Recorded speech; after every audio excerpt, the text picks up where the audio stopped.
The BMA also confirms that traffic has returned to normality on the N4 towards the Lebombo port of entry with Mozambique in Komatipoort, Mpumalanga. Officials say they have processed thousands of travellers and hundreds of trucks. SABC News reporter Tumelo Machogo is at the Lebombo border gate for us. A very good afternoon to you, Tumelo. So what is happening? Are we seeing steady flows heading into Mozambique? Well, indeed, actually the traffic has subsided on the road. It's actually quite quiet on the road, and also here at the border.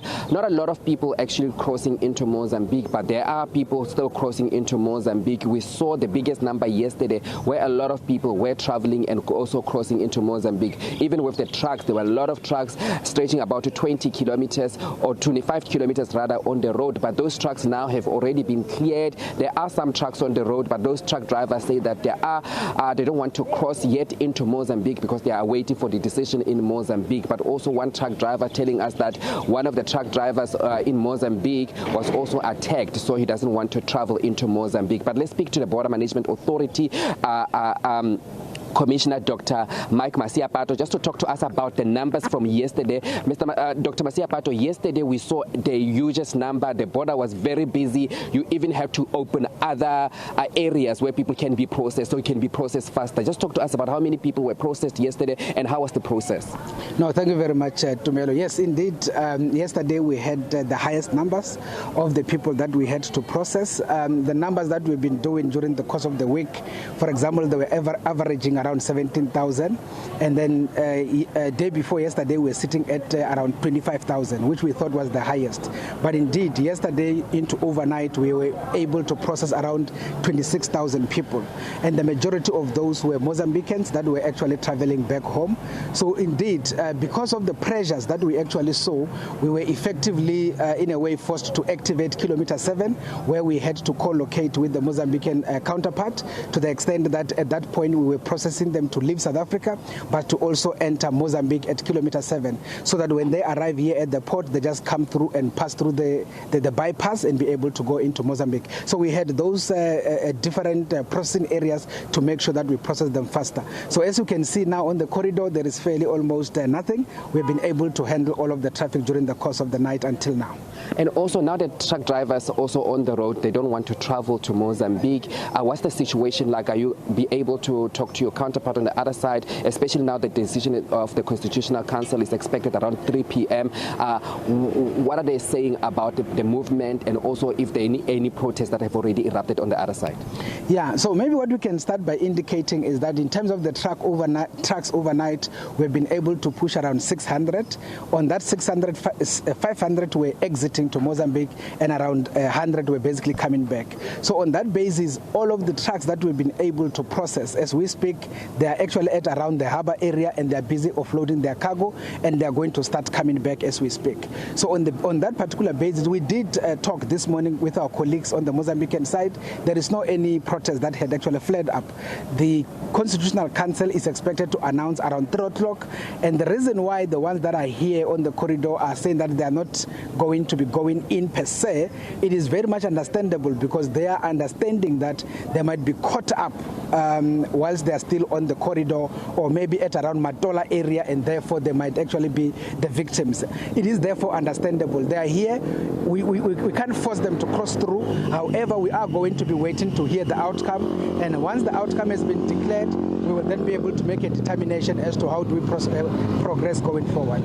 That also we've seen, and while we're standing here also, we've been seeing a lot of people being arrested, and even yesterday we saw a number of people being arrested. Do you have the numbers of people? Because some of them, they're trying to cross the border illegally, and some of them, they've been caught here with stolen vehicles and all those issues. How many people do you think have been arrested? Because we see today, while we're standing here just for the last 5 minutes, there were like at least 3 cars full of people just going back to being arrested. Yeah, no, indeed. Tumelo, you will remember that there is this project of the drones that has been launched by the Minister of Home Affairs, Dr. Leon Schreiber, the other day. So since the 20th, we have actually deployed the drones. They are enabling us to be able to monitor the activities up the mountain and see if there are people who are trying to either exit or enter the country illegally. So because of that, so during the course of yesterday, only for yesterday, we were able to arrest around 350 150 people that were trying to either exit or enter South Africa illegal. We brought them here at the port. We had to get them fingerprinted, and then we declared them undesirable, banned them for 5 years, and then we got them deported. So as you say, even now as we speak, the drones are actually up there on the mountain. Our response team are on the ground, and as you have seen, they are busy bringing them down with the land cruisers for them to ultimately be processed for deportation. So this is the benefit of the technology that we have started deploying after we had been able to get it from the Department of Agriculture, Land Reform and Rural Development. And also, just talk to us about, obviously, the port, it's continued to process people and all those kind of things. The numbers at this point, do you have any numbers? No, since this morning, around 6. Up to now, we've been able to process just below 1,000 people. And that, as you can see, is a very low number. It is a demonstration that we are just doing a bit of a cleanup of the last people that were still around the corridor. And on that basis, they've already crossed. Now, these ones that we are actually arresting up the mountain, most of them are people who have been in the country without passports, and they are actually trying to go back into their country, Mozambique, without even to come through the port. That is why we are arresting them up there, bring them here, and get them processed. So at the end of the day, we can fairly indicate that we have processed the majority of the people.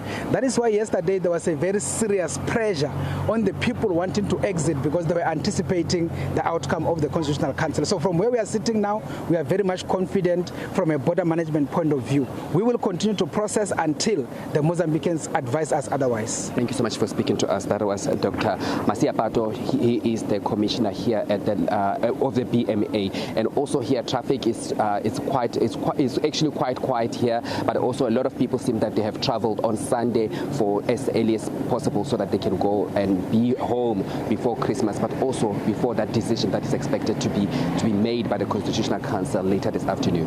All right, thanks very much, my colleague there, Tumelo Machogo.